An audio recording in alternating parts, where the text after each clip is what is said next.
ईशा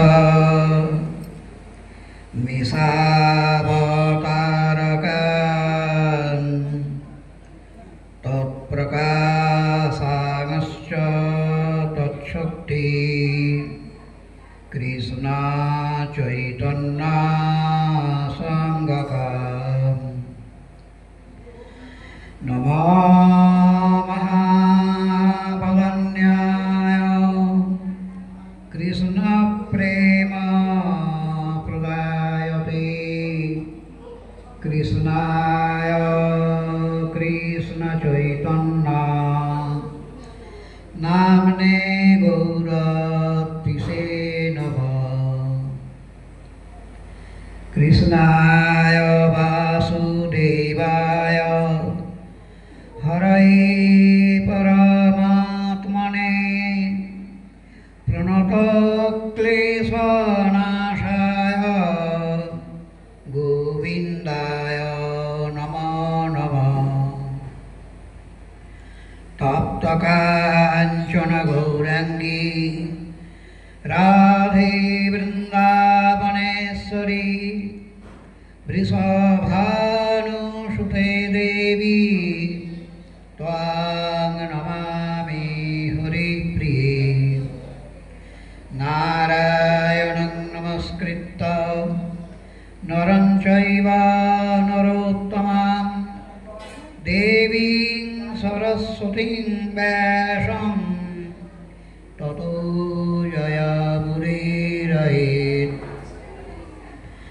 यं प्रव्रजन्तमनुपेतमपेतकृत्तं द्वैपायनो विरहकातराजुहाव पुत्रेति तानमयतया तरवोऽभिनेदो स्तं सर्वभूतहृदयं मुनिमानतोऽस्मि यस्वानुभावमखिल श्रुतिसारमेकं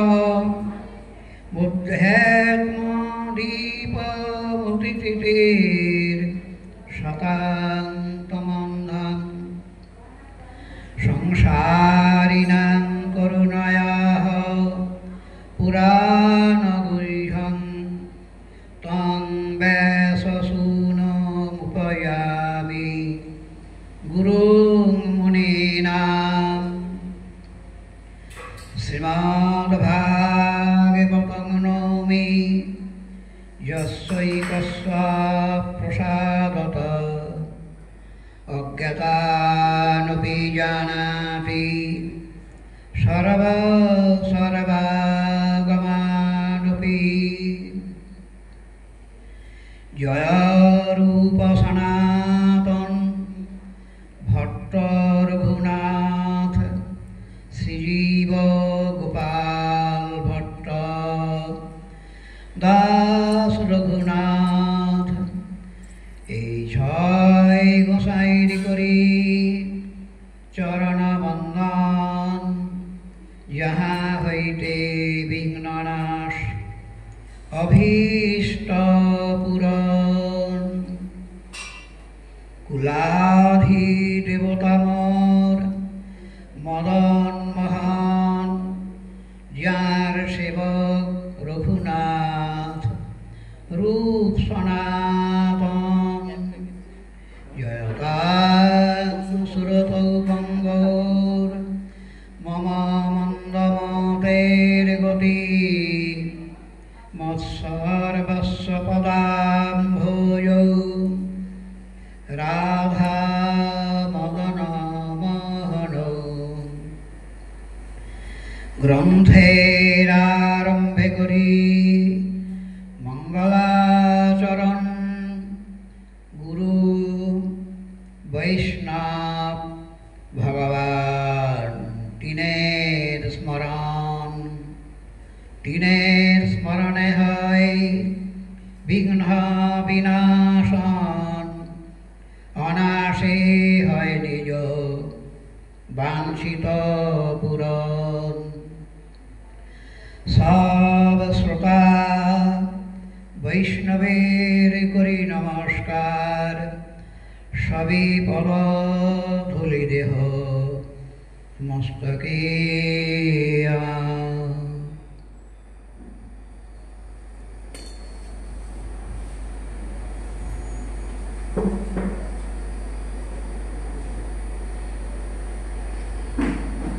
লাইভ হচ্ছে নাকি?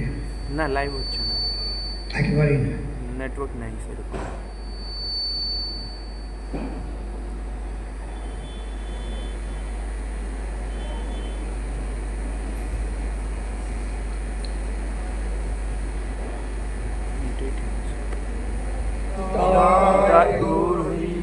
কবে যাবে?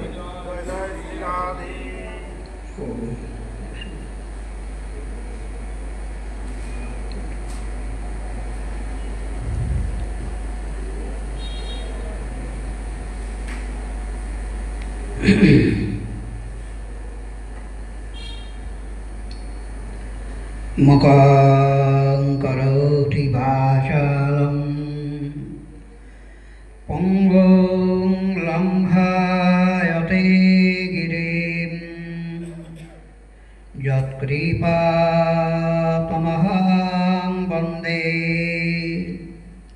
পরমানন্দমাধবম। পঙ্গুং লঙ্ঘায়তে শৈলং মূকমাবর্তয়িৎশ্রুতিম যৎকৃপাতমহং বন্দে কৃষ্ণ চৈতন্যমীশ্বরম। শ্রী গুরু প্রেমানন্দে নিতাই গৌর হরি বল। জয় জয় শ্রী রাধে।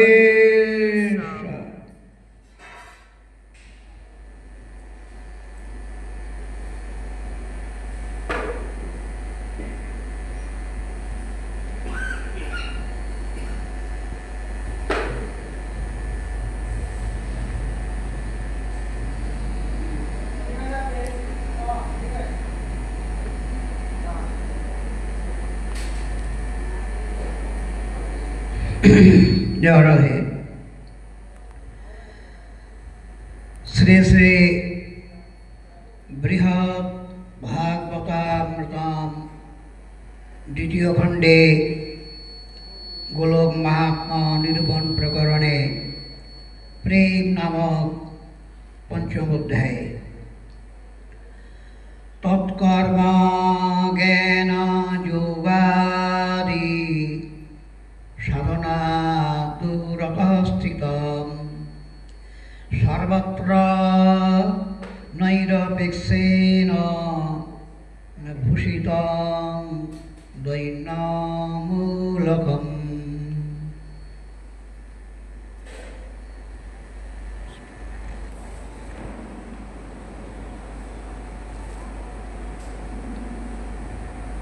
कलियुग पावन सभजन विभजन प्रयोजन अवतार शिरोमणि प्रेम पुरुषोत्तम भगवान प्रेम दाता भगवान करुणा सिंधु भगवान श्री श्री कृष्ण चैतन्य महाप्रभुर अतीव अंतरंग पार्षद षड्गोस्वामी पादगणेर अन्यतम गौड़ीय वैष्णवाचार्य मुकुटमणि श्री श्री सनातन गोस्वामी पाद विरोचित श्री श्री बृहद भागवतामृते गोलोक महात्मा निरूपण नामक द्वितीय खंडे श्री गोपकुमार उपाख्याने देवर्षि नारदेर श्रीमुखे বর্ণিত হয়েছে প্রায় 21টি শ্লোকের মধ্যে ব্রজবাসীদের যে কৃষ্ণ প্রেম যার উপরে আর কোনো সাধন নেই, সমস্ত সাধনের শেষ সীমা, চরম সীমা। এবং সেই ব্রজবাসীগণের মধ্যেও ব্রজ গোপিকাগণের প্রেম আরও মহত্বপূর্ণ। কি উপায়ে তা পাওয়া যায়, কিভাবে আমরা পেতে পারব? এই মায়ার জগতে বাস করে যে মায়ামুগ্ধ জীব চতুর্দিকে ব্যাপ্ত, এই মায়ার সংসারে এবং কৃষ্ণ বিমুখ এটা, আর জগৎটা সবার নিচে। একেবারে যতগুলি সৃষ্টিতে লোক আছে, মর্তভূমিতে আমরা বসে আছি। সেই মর্তভূমিতে বসে কিভাবে সাধন করে, আর সর্বোপরি শ্রীগোকুল ব্রজলোক ধাম, ব্রজলোক সবার উপরে, একেবারে প্রপঞ্চাতীত, মায়ার অতীত, বিরজা নদীর পরপারে মুক্তিলোক, তার উপরে বৈকুণ্ঠ, অপ্রাকৃত মহা পরব্রহ্মাক্ষ অনন্ত বৈকুণ্ঠ, তার উপরে কৃষ্ণলোক, তার মধ্যে দ্বারকা, সেই দ্বারকা অতিক্রম করে ব্রজভূমি, সে সবার উপরে, সেখানে যেতে হবে। এবার বুঝতে পারছেন সাধনটি কীরকম হওয়া দরকার, সাধন কেমন সাধন, তারই আলোচনা হচ্ছে। শ্রী শ্রী সনাতন গোস্বামী পাদ তিনি প্রতিপাদন করছেন দেবর্ষি নারদের শ্রীমুখে। গোপকুমারকে বলছেন যে গোপকুমারকে উপলক্ষ করে সমগ্র সাধক জগৎকে, সমগ্র গৌড়ীয় বৈষ্ণব সম্প্রদায়ে যত সাধক আছেন প্রত্যেকের জন্য, যদিও সকল মানুষের জন্য সাধন, সাধনটা ভজন সকল মানুষের জন্য, মানুষেরই অধিকার তো, তথাপি ভক্ত সমাজকে জানানো হচ্ছে বিশেষ করে।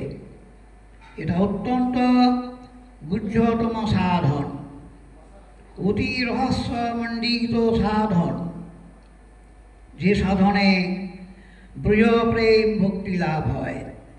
ব্রজবাসীদের কৃষ্ণপ্রেম লোকাতীত, যেখানে ভগবত বুদ্ধি নেই, এই কথাটা আমাদের সর্বদা মনে রাখতে হবে। যত আলোচনা আমরা শুনছি, কিন্তু তার যে মূল জিনিসটা, যেখানে তত্ত্বলৌকিক সদ্বন্ধু বুদ্ধে প্রেম ভয়াদিজম বিঘ্নং নিরস্য তদ্গোপ গোপী দাস্যের জয়েত, এই শ্লোকটা বিশেষ করে প্রতিটি রাগানুগীয় সাধকগণকে মনে রাখতে হবে। একেবারে লৌকিক সদ্বন্ধু বুদ্ধি থাকবে, অথচ তিনি হলেন সকলের ঈশ্বর। তার অনন্ত ঐশ্বর্য, অনন্ত বিভূতি একেবারে পরিব্যাপ্ত। সেই গোলক বৃন্দাবন থেকে আরম্ভ করে একেবারে সবার নিচে এই মায়ার লোক পর্যন্ত, এই প্রকৃতি জগতে, মায়িক জগতে, সর্বত্র সর্বত্র যার মহিমা একবারে সিন্ধুর মতো অপার দীপ্যমান হয়ে রয়েছে। গোলক নাম্নী নিজ ধাম্নী তলিত তস্য দেবী মহেশ হরি ধামসু তেষু তেষু তে তে প্রভাব বিহিতাস্তজেন গোবিন্দমাদি পুরুষং তমহং ভয়ামি। ব্রহ্মসংহিতা। সৃষ্টির কর্তা, জগতের আদি দেবতা এবং সুখদেবের ভাষায় স্বয়ং আদি দেবতা পরম গুরু, সেই ব্রহ্মা স্তব করেছেন গোবিন্দকে যে সেই রাস বিহারী গোবিন্দ, গোলক বিহারী কৃষ্ণ তার স্তুতি করেছেন। স্তুতিতে বলছেন গোলক নামনি নিজ ধামনি। গোলক নামে তার যে নিজস্ব ধাম, নিজের ধাম, কৃষ্ণের রাজধানী অন্তঃপুর, ভগবানের অন্তঃপুর গোলক বৃন্দাবন। আর মধ্যম আবাস একেবারে অনন্ত কোটি বৈকুণ্ঠ পরব্রহ্ম, সেটা মধ্যম আবাস আর বাহ্যাবাস। আর আমরা যেখানে বসে আছি, আমরা যেখানে বাস করছি অনন্তকাল ধরে, মায়ার জগৎটাকে বলেছেন বাহ্যাবাস। বাহ্যাবাস নাম তার বিরজার পার। এখানে বাস করছে দেবীধাম নাম তার জীবজার বাসী। জগল্লক্ষ্মী ডাকি যাহা রহে মা দাসী।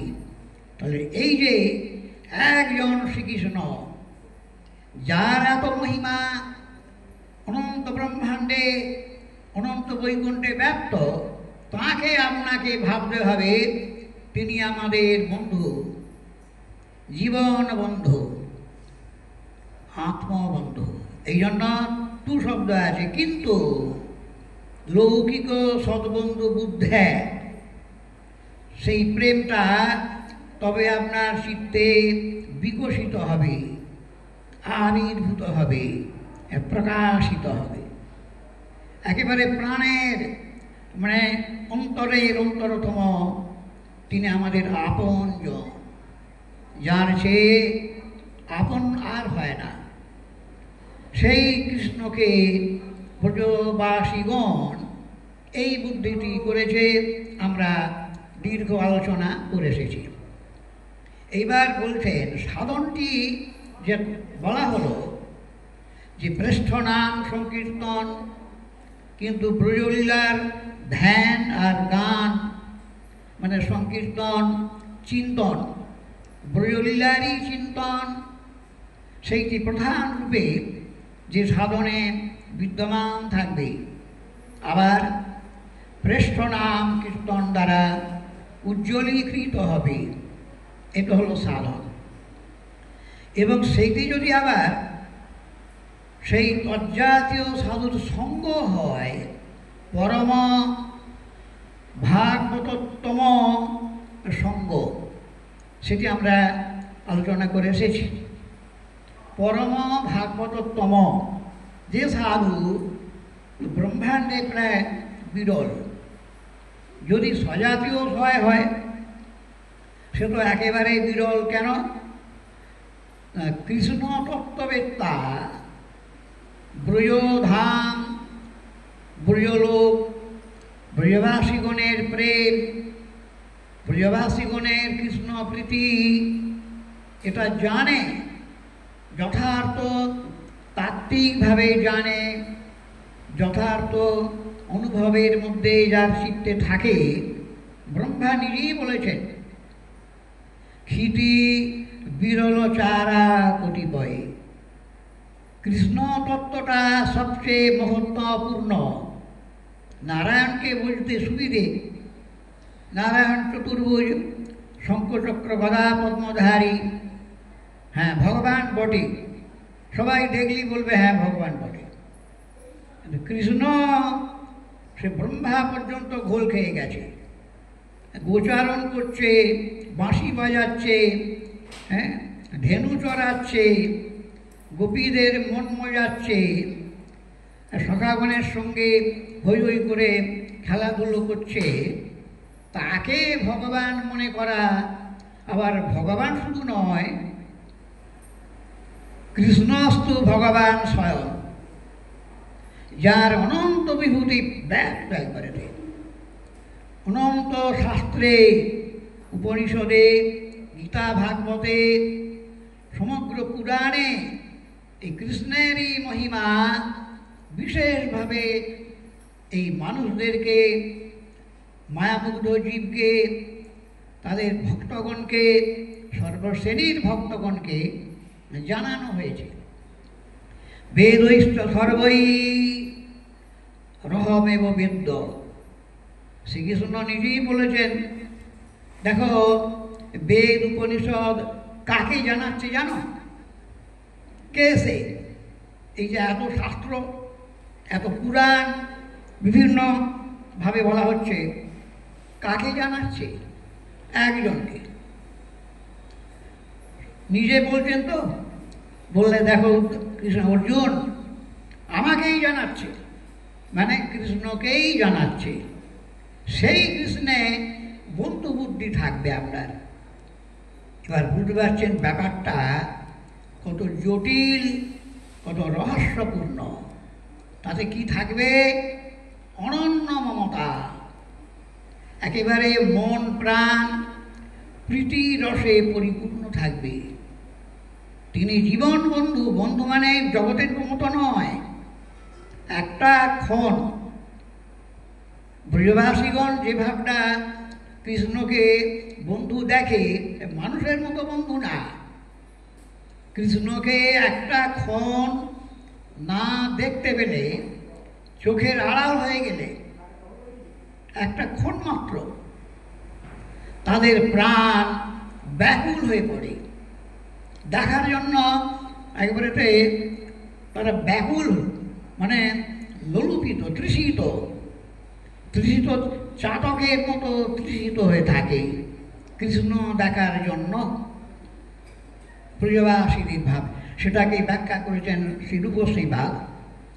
ইষ্টে সারসিকি রাগ পরম আবিষ্টতা ভবেৎ তন্ময়ীয়া ভবেদ ভক্তি ছাত্র রাগাত বিকোদিতা।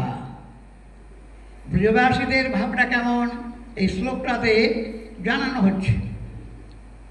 ইষ্টে সারসিকি রাগ, মানে কৃষ্ণে তাদের মানে রাগ, তৃষ্ণাময় লোভ, প্রেমময় তৃষ্ণা। আমাদের বহির্জগতে বিষয়ে মুগ্ধ মায়ামুগ্ধরা তাদের তৃষ্ণা বিষয়ে আছে। যত বেশি টাকা হবে তত লাভ হবে, তত আনন্দ হবে, এটা মানব জগতে আছে। তাদের তৃষ্ণাটা কোথায়? বিষয়ে। এক কথায় বিষয়ে তৃষ্ণা, বিষয়ে ভোগে তৃষ্ণা, বিষয় সংগ্রহে, বিষয় সংরক্ষণে তারা ব্যস্ত সারা জীবন। অথচ সব ছেড়ে যেতে হবে। মজা হচ্ছে এটা, সব ছেড়ে একা যেতে হবে। আর সেদিনটাও বেশি নয়, বেশি দূরে নয়। তো বিষয়ী লোকেদের তৃষ্ণা প্রচুর রয়েছে, তবু হায় হায়, যেন পাবার জন্য কি লোলুপিত। কিন্তু এই তৃষ্ণা দিয়েও বোঝানো যায় না। তবু একটা আমাদের বুঝতে সুবিধে হয় বলে গোস্বামী পাদগণ দৃষ্টান্ত দিয়েছে, আমাদের বুদ্ধিতে যাতে আমরা সহজে বুঝতে পারি। তা সেখানে বলছেন যে তৃষ্ণাটা বিষয়ে রয়েছে, ওটা একেবারে মমতাময়ী তৃষ্ণা থাকবে কৃষ্ণের। সারসিকি রাগ, সে তৃষ্ণা মানে কৃষ্ণকে দেখার জন্য একেবারে লোলুপিত, শুধু দেখার জন্য। একটু তার রূপ, কৃষ্ণ রূপটা কেমন? অমৃতের সিন্ধু, সেই রূপামৃত সিন্ধু, সেই রূপামৃত সিন্ধু, তাহার তরঙ্গ বিন্দু, সেই বিন্দু জগৎ ডুবায়। সেই যে অমৃতের সিন্ধু, তার কৃষ্ণের যে কান্তি, তার যে অঙ্গের দীপ্তি, জ্যোতি, সেটা এত মিষ্টি, এত মধুর। কৃষ্ণকান্তি পরমা প্রবল, ওখানে বলছেন কান্তান্ত যেবা পিয়ে নিরন্তর পিয়াজি ব্রজজনের নয়ন চকর। তারা জীবিত আছে, জীবিত থাকে কিভাবে? কৃষ্ণের কান্তি, তার যে অমৃতময় জ্যোতি, সেইটা তারা পান করে, নয়ন দিয়ে পান করে। যেবা পিয়ে যারা পান করে সেইটাই ব্রজদেবীগণের, ব্রজবাসীগণের তাদের মানে কি বলেন, উপজীব্য বস্তু। কৃষ্ণ রূপরস, কৃষ্ণ গুণ রূপরস, কৃষ্ণ গুণ রূপরস, গন্ধ শব্দ পরস, যে সুধা আস্বাদে গোপীগণ তাসবার গ্রাস শেষে আনি পঞ্চেন্দ্রিয় শিষ্যে সে ভিক্ষায় রাখে জীবন। এ হচ্ছে সেখানকার কথা। আমাদের স্থিতি, অবস্থিতি, পরিস্থিতি আমরা সবাই জানি। তাহলে কিভাবে হবে? এই জন্য গতকাল আমরা যে আলোচনা শুনলাম, দেবর্ষি নারদের শ্রীমুখে শ্রী শ্রী সনাতন গোস্বামীপাদের লেখনীতে প্রকাশিত হয়েছে। স্বয়ং শ্রী চৈতন্যদেবের মহাপ্রভুর নির্দেশে সে কি বললেন? বৃন্দাবন ভূমিতে বাস করতে হবে, আর নির্জনে। আর যে কথা বলছিলাম যে মহাপুরুষদের সঙ্গ, মহা ভাগবতোত্তম ভক্তের সঙ্গ যদি হয়, সেটা খুব শীঘ্রই হবে। এটা হচ্ছে দ্রুত সিদ্ধির জন্য বলেছেন। শীঘ্রই আপনার প্রেম লাভ হবে। অতি দ্রুত সিদ্ধিটা কি করে হবে, সেই জন্য দুটি শ্লোক বিশেষভাবে জানানো হলো। যে একটা হচ্ছে যদি মহাভাগবতের সঙ্গ হয়, তাতে ওটা শীঘ্রই প্রকাশ হয়ে যায়। এই জন্যই তো ঠাকুরমশাই তার জীবনের, দীর্ঘ জীবনের, তিনি তো সিদ্ধ ভূমিতেই ছিলেন, তার অন্তিম সময়ে প্রার্থনা করছেন। একেবারে অন্তিম সময়ে কি বলছেন? যদি জন্ম হয় পুনঃ রামচন্দ্রের সঙ্গ পাই যেন, তার সঙ্গ বিনা সব শূন্য। রামচন্দ্র কবিরাজ সেই সঙ্গে মোর কাজ। প্রেম ভক্তি চন্দ্রিকাতে ঠাকুরমশাই লিখেছেন, রামচন্দ্র কবিরাজ সেই সঙ্গে মোর কাজ, তার সঙ্গ বিনা সব শূন্য। যদি জন্ম হয় পুনঃ, যদি জন্ম বা হয় রামচন্দ্রের, তার সঙ্গ পাই যেন, তার সঙ্গ পাই যেন। যদি জন্ম হয় পুনঃ, আবার যদি জন্ম হয় প্রভু, তাহলে এইটুকু আমার প্রার্থনা, যেন তার সঙ্গ পাই যেন, তবে হয় নরোত্তম ধন্য। এই ভাষার মর্ম কি? এই ভাষার মানে কি? এই ভাষার অর্থটা কি? রামচন্দ্র কবিরাজ একবারে গুরু সেবার মূর্তি, তার ভিতরে ভক্তি রসে পরিপূর্ণ চিত্ত। ভাগবত মানে কি? যার চিত্তে ভক্তি রসে পূর্ণ থাকে। এক ভাগবত বড় ভাগবত শাস্ত্র, আর ভাগবত ভক্ত। মানে কেমন ভক্ত? ভক্তি রস পাত্র, যার চিত্তে ভক্তি রস থাকে, বিষয়ের বিষের কোনো সংমিশ্রণ থাকবে না, বিষয়ের সঙ্গে কোনো টাচ মানে ছোঁয়া থাকবে না, স্পর্শ থাকবে না। এমন জিনিসটা ভক্তিরস।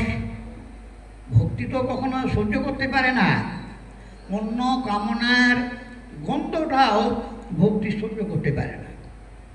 যেমন আপনার গায়ে যদি একটুখানি মাছি বসে, মশা বসে, আমাদের মশা মাছি যদি আমাদের অঙ্গে কোথাও বসে, যেমন আমরা সহ্য করতে পারিনি, সেটাকে দেহ থেকে অপসারিত না করলে শান্তি হয় না। ভক্তিদেবীও কোনো কামনা সহ্য করতে পারে না, এই জন্য আমাদের ভক্তি নেই। আসে কি গোটা কতেক আচরণ আছে, গোটা কতেক নিয়ম আছে, কিছু বৈরাগ্য দেখাচ্ছি, কিছু নিষ্ঠা দেখাচ্ছি, আমরা মনে করছি এইটাই ভজন। তো কোনো কামনার অস্তিত্ব থাকে না। সেই যে ভক্তি, ওটা রসবস্তু। সেই ভক্তিরস যে হৃদয়ে থাকে পরিপূর্ণ রূপে, আর কিছু থাকে না, কেবল ভক্তিরসে পূর্ণ, তাকেও ভাগবত বলে। তারই কথা পূর্ব শ্লোকে আমরা শুনে এসেছি, সেই তদেক রস লোক, তদেক রস লোকস্য, সেই যে একমাত্র ভক্তিরসে পরিপূর্ণ হৃদয়, হ্যাঁ, কৃষ্ণ তৃষ্ণায় চিত্ত মন বুদ্ধি ভাবনা একেবারে ভাবিত হয়ে রয়েছে। তদ্ভাব ভাবিত শান্তা। মানুষ যেখানে বিষয় ছেড়ে ভগবানকে মন দিতে পারে না, বিষয়টাকে ছেড়ে ভগবানকে যে একটু মন দেবে, দিতে পারছে না। মানে এত বিষয়ের সঙ্গে জীবনটাকে এমন করে শক্ত হয়ে ধরেছে, বিষয়টাকে ধরে রেখেছে, সাপটে ধরা বলে না, একবারে জাপটে ধরা, সাপটে ধরা। ঠাকুর মশাই এখানেই তো বলেছেন, সব ছেড়ে ধরণী তাই পায়, দৃঢ় করি ধরণী তাই পায়। কোথায় ধরবে সে? বিষয় ধরে আছে তো। এত নাম হচ্ছে, এত পাঠ হচ্ছে, এত মন্দির, এত সব সেবা, কি বিশাল কাণ্ড হচ্ছে বর্তমান জগতে।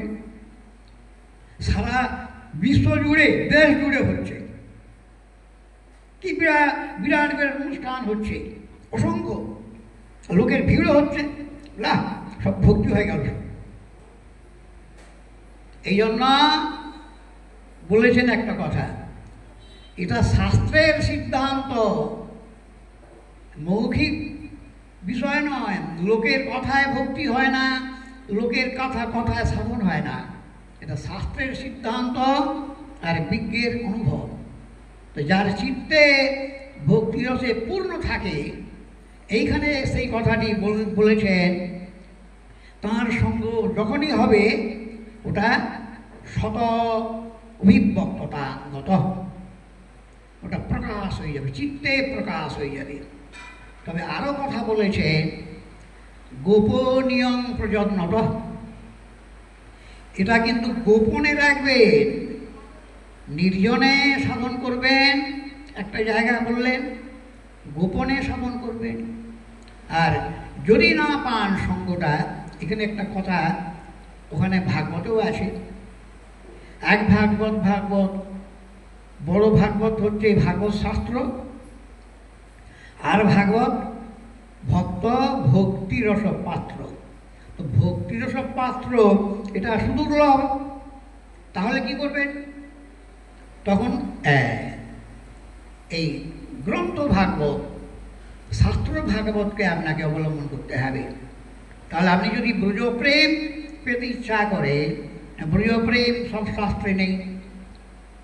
ব্রজপ্রেমের কথা, ব্রজবিহারী কৃষ্ণের লীলা কথা সব শাস্ত্রে তো নেই। সেই জন্য কী করবেন, সেখানে বলেছেন যে লীলা গ্রন্থ, যেমন দশম স্কন্ধ, সুখদেব কিন্তু বড় বক্তা।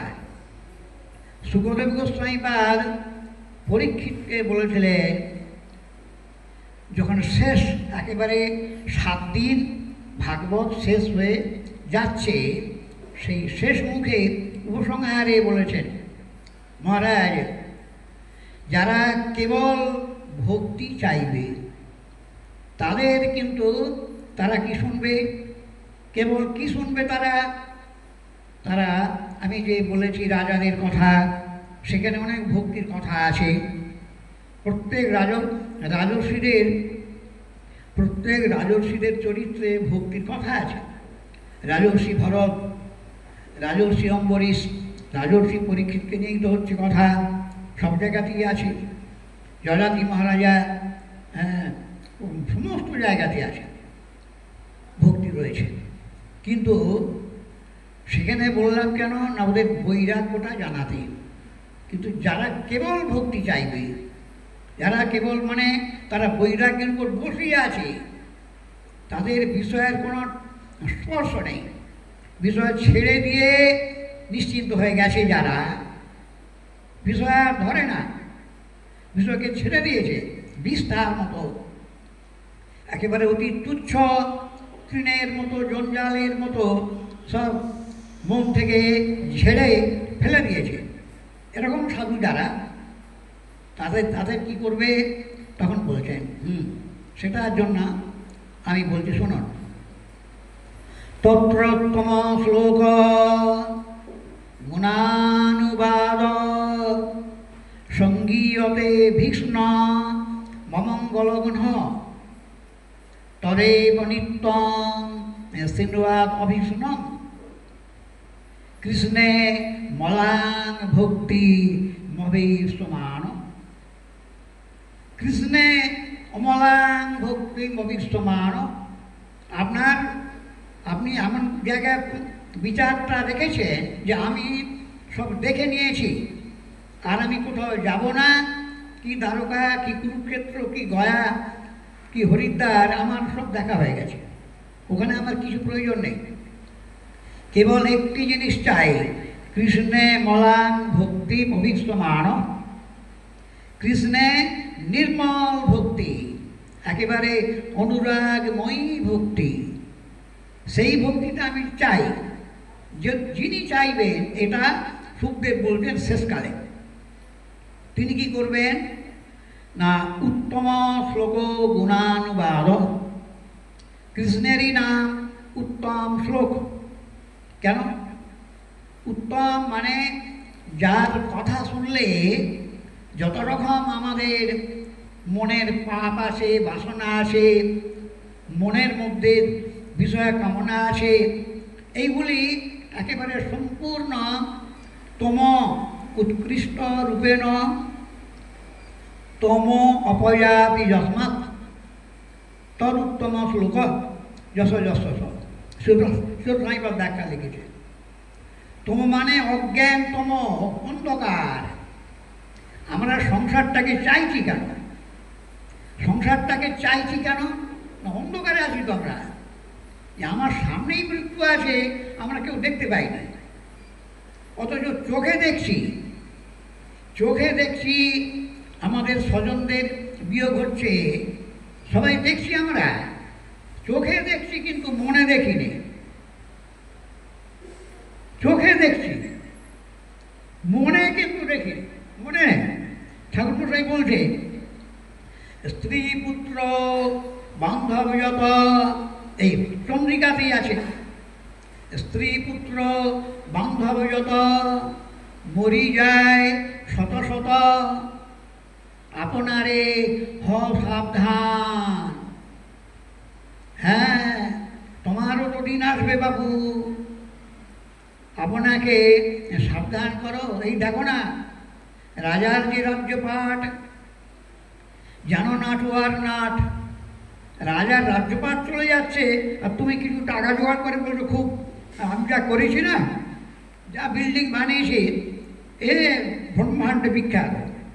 রাজার রাজ্যপাট চলে যাচ্ছে, রাজার যে রাজ্যপাট যেন নাটুয়ার নাট, দেখিতে দেখিতে কিছু নয়,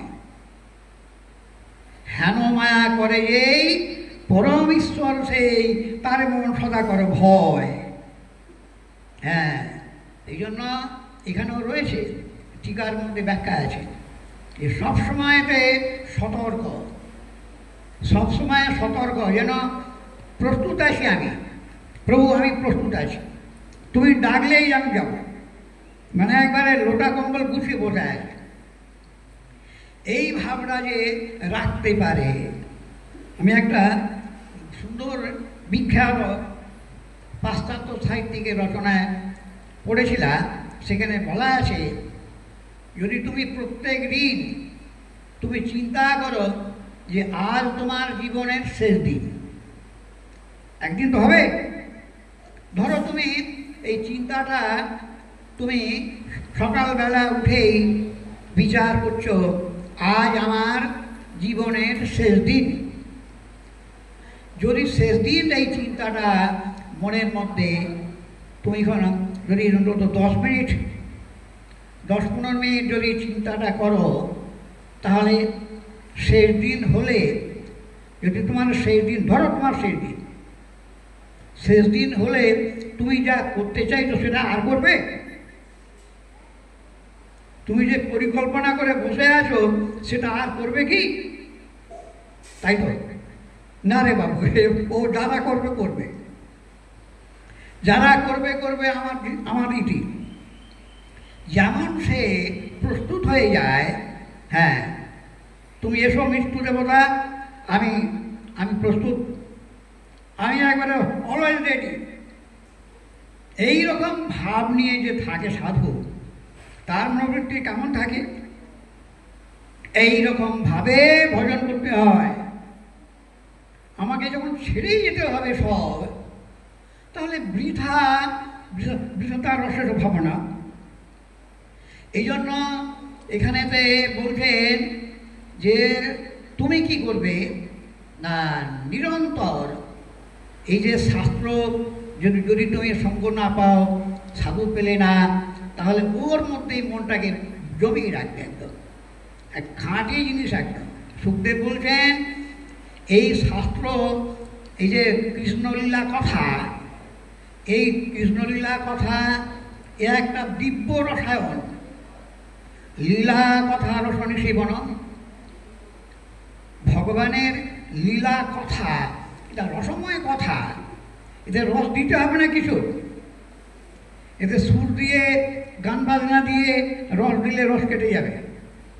কৃষ্ণ লীলা কথা রসম, সেইটা আপনারা সেবন করবেন।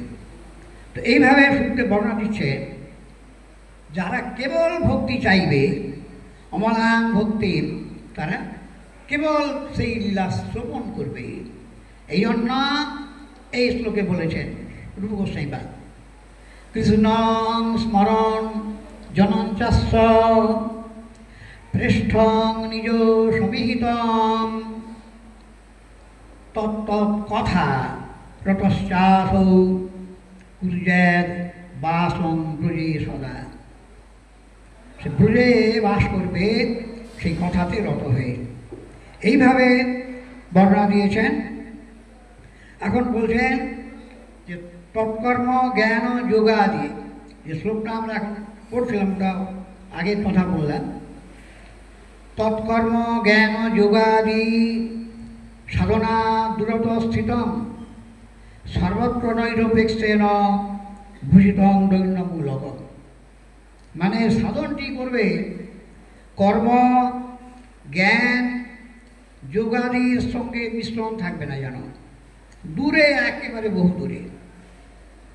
কর্ম জ্ঞান যোগাদি সাধন থেকে দূরে প্রেমটা থাকে, প্রেম ভক্তি থাকে। এখানে বলছেন কিন্তু সাধনটি এমন হবে, দেখো গোপকুমার, কর্ম জ্ঞান ও যোগাদি সাধন থেকে সেই প্রেম দূরে অবস্থান করে থাকে,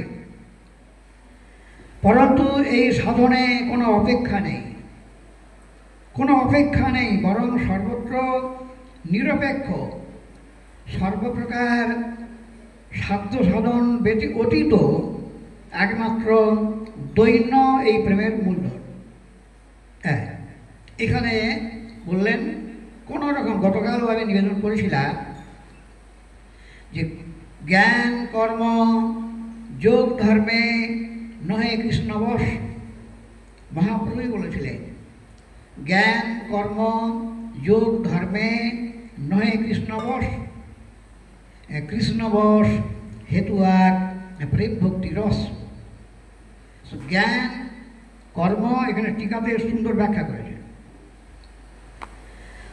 যে প্রতিটি কর্মাদিরূপম দূরতস্ত প্রেমস্থিত, অনেক দূরে আছে।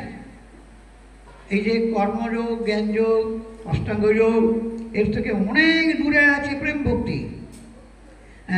কর্ম সধর্ম আচরণাদি, জ্ঞানম আত্ম অনাত্মাদি জ্ঞান, অষ্টাঙ্গ যোগ, সমাধি ইত্যাদি যা আছে, প্রেম ভক্তিটা কিন্তু অনেক দূরে। কোথাও আরও বলেছেন কিন্তু আদি শব্দে ন জপ বৈরাগ্য আদি, এটা তো মারাত্মক কথা। বৈরাগ্যটা অনেক দূরে, প্রেম ভক্তি থেকে বৈরাগ্য যে করছে না, যে বৈরাগ্যের সাধন করছে তার কাছ থেকে প্রেম ভক্তি বহু দূরে। যে জপের নিয়ম নিয়ে কেবল জপই করছে তার কাছ থেকেও অনেক দূরে। এই কথাটা আমাদের একটু খটকা লাগে। আরে জপ ধ্যানই তো সাধন। সেখানে মহাপ্রভু কিন্তু বলেছেন এক জায়গায় যে রাগমার্গটা অত্যন্ত রহস্যমণ্ডিত। কর্ম তপ যোগ জ্ঞান, এই গ্রন্থকার শ্রী শ্রী সনাতন গোস্বামীপাদের কাছে কাশীতে মহাপ্রভু যখন এই কৃষ্ণতত্ত্ব, কৃষ্ণের স্বরূপ, ঐশ্বর্য, মাধুর্যের বর্ণনা দিয়েছিলেন, সেইখানে বলতে বলতে ঐশ্বর্যের কথা বলে মাধুর্যের কথা বলেছে। এই যে কৃষ্ণ মাধুর্য, অমৃতের সিন্ধু, কোন সাধনে সেটা পাওয়া যাবে, সেটাও মহাপ্রভু সংক্ষেপে দু চার কথায় বলেছেন তিনি। দেখো সনাতন, যে কৃষ্ণ মাধুর্যের কথা বললাম, অমৃতের সিন্ধু, শোনো, কর্ম তপ যোগ জ্ঞান বিধি ভক্তি জপ ধ্যান, ইহা হইতে মাধুর্য দুর্লভ। এই দেখো স্পষ্ট একবার, কর্ম তপ যোগ জ্ঞান বিধি ভক্তি জপ ধ্যান, ইহা হইতে মাধুর্য দুর্লভ। কেবল যে রাগ মার্গে ভজে কৃষ্ণ অনুরাগে, তারে কৃষ্ণ মাধুর্য সুলভ। কেবল শব্দ দিয়ে এই রাগমার্গের ব্যাখ্যা হয়েছে। এই ব্যাখ্যাটা শ্রী উজ্জ্বলমণি গ্রন্থের বোধহয় দ্বিতীয় কি তৃতীয় শ্লোকের টিকার মধ্যে ব্যাখ্যা রয়েছে। রূপশ্রীপাদ বলেছেন, সিন্ধুতে আমি কেন লিখিনি জানেন? এই রাগমার্গ বিশেষ করে ব্রজগোপীগণের মধুর রসের ভক্তিটা, মধুর রসের ভক্তি, সখীগণের সাথে কৃষ্ণের যে লীলা রসের আস্বাদন, এই কথাটা আমি বিস্তার করে এই ভক্তি রসামৃত সিন্ধুতে লিখিনি, আমি পৃথক লিখছি। এখন আমি লিখতে বসেছি, সেটা কি উজ্জ্বলমণি গ্রন্থ। কেবলমাত্র ব্রজ গোপিকা গণের চরিত্র, তাদের ভজন পদ্ধতি, ভজন রীতি, তাদের বিরহ কেমন, মিলন কেমন, একেবারে বিস্তৃত দীর্ঘ একটা গ্রন্থ পৃথক রূপে লিখেছেন শ্রী শ্রী উজ্জ্বল নীলমণি। ব্যাপারটা কি জানেন? মণি কোথায় থাকে? সমুদ্রের ভিতরে থাকে। সমুদ্রের একটা নাম রত্নগর্ভা। সমুদ্রের ভিতরে রত্ন থাকে। কোন সমুদ্রে এই মণি আছে? এই প্রেম ভক্তির মণি তো। উজ্জ্বল মানে উজ্জ্বল রসের চিন্তা মানে মণিটা সে কোন সমুদ্রে আসে? না, ভক্তি রসামৃত সিন্ধুতে আসে। ভক্তি রস হচ্ছে অমৃত, সে একটা সিন্ধু। যেমন জলের সিন্ধুতেও মণি থাকে, হীরা, পান্না, চুনি, অনেক রকম প্রবাল। আর এই ভক্তি রসের যে অমৃতের সিন্ধু, তার মধ্যে একটা মণি আছে, সেই মণিটার নাম উজ্জ্বল নীলমণি। এইবার বুঝতে পারছেন কীরকম দৃষ্টিভঙ্গিটা। সেই মণি তা ওই গ্রন্থের মধ্যে লিখেছেন কেবল যারা সব ছেড়ে দিয়ে রসরসিক হতে ইচ্ছা করেছেন তাদের জন্য। পৃথক করে লিখছে আমি এই জন্য। কাদের জন্য লিখছেন? রাগ মার্গৈক বদ্ধব্রতা, রাগ মার্গৈক বদ্ধব্রতা রসচর্বণৈক জীবনাশ্চর্যে তেষা আস্বাদীনত্বা বিস্তরেণ পৃথক এব উচ্চতে। এবার বুঝুন, কেবল যে রাগ মার্গে, এই যে মহাপ্রভু বললেন যে কর্ম তপ যোগ জ্ঞান বিধি ভক্তি জপ ধ্যান এর দ্বারাতে কৃষ্ণ মাধুর্য দুর্লভ। কেবল এইখানেতে কথাটা ব্যাখ্যা রয়েছে। উজ্জ্বল নীলমণিতে এটা শ্রী শ্রী বিষ্ণুদাস গোস্বামীপাদের একটা টিকা আছে, এই উজ্জ্বল নীলমণিতে তার ব্যাখ্যার মধ্যে রয়েছে। কেন পৃথক লিখলেন কেন? ওখানে তো বলতে পারতেন, ওখানে দাস্যভক্তি আছে, শক্রভক্তির কথা আলোচনা আছে, বাৎসল্য ভক্তির কথা আলোচনা আছে। তো গোপীদেব যে ভক্তিটা সেটা কেন লিখলেন না সিন্ধুতে? তার উত্তরটা ওখানে রয়েছে। যারা কেবলমাত্র রাগ মার্গৈক বদ্ধব্রতা রসচর্বণৈক জীবনা, বুঝলেন? কি রস? ভাগবত রস। এই ব্যাসদেব যেমন বলেছেন পিবত ভাগবতং রসম। এই ভাগবত রস পান করতে যারা নিশ্চিত করে নিয়েছে, একেবারে বিস্তার মতো ঘৃণাস্পদ বুদ্ধিতে নিখিল ব্রহ্মাণ্ডের ভোগ সম্পদকে ত্যাগ করে দিয়েছে অনন্যভাবে, এটাই আমার চাই। রাগ মার্গৈক বদ্ধব্রতা, ভারী সুন্দর কথা। রসচর্বণৈক জীবনা, এই যে বললে একটু আগে বলছিলাম, কৃষ্ণ গুণরূপ রস, কৃষ্ণ গুণরূপ রস গন্ধ শব্দ পরশ যে সুধা আস্বাদে গোপীগণ তাসবার গ্রাস শেষে আনি পঞ্চেন্দ্রিয় শীর্ষে সেই ভিক্ষায় রাখা জীবন। এই রসচর্বণে জীবনটা রক্ষা হচ্ছে। কৃষ্ণরূপ, কৃষ্ণগুণ, কৃষ্ণ রস, আর কিছু নেই। এ হচ্ছে রাগমার্গের সাধন। এই জন্যই জপ ধ্যান বৈরাগ্য নিয়ম এগুলো সব বাহ্যিক সাধন। রাগমার্গের কাছে হ্যাঁ বিধিভক্তির তো তার সিদ্ধি আছে। বিধিভক্তে পার্শ্বদেহে বৈকুণ্ঠতে যায়, বৈকুণ্ঠে যাবে, প্রাপ্তি আছে। বিধিভক্তে পার্শ্বদেহে বৈকুণ্ঠতে যায়। কিন্তু রাগ ভক্তে কি হয়? রাগ ভক্তি ব্রজে স্বয়ং ভগবান পায়, এই তার প্রাপ্তির সাধন। এইটিকে এখন বললেন যে কেবল শ্লোকটা সুন্দর, খুব সুন্দর শ্লোকটা। দৈন্য মানেটা কি? দৈন্য হচ্ছে মূলধন, আর নিরপেক্ষতা হচ্ছে ভূষণ। কোথাও অপেক্ষা নেই, দুই দিক থেকে অপেক্ষা নেই। একটা হচ্ছে পারলোক দিক থেকে অপেক্ষা নেই, সাধনে অপেক্ষা নেই, আর সাধ্য অপেক্ষা নেই। আর জাগতিক জগতের কোথাও অপেক্ষা নেই, একমাত্র প্রভু। হ্যাঁ, কৃষ্ণৈক জীবন আর কৃষ্ণৈক অপেক্ষা, সেই যে নিরপেক্ষতা এটা ভূষণ হচ্ছে। আর দীনতা, এখন দৈন্যটা আমরা জানি না, আমরা যেটা শিখেছি সেটা জানি, কিন্তু গ্রন্থকার যাকে দৈন্য বলেছেন ভারী সুন্দর কথা। মহাপ্রভুর কৃপা হলে আমরা আগামীকাল আবার শুরু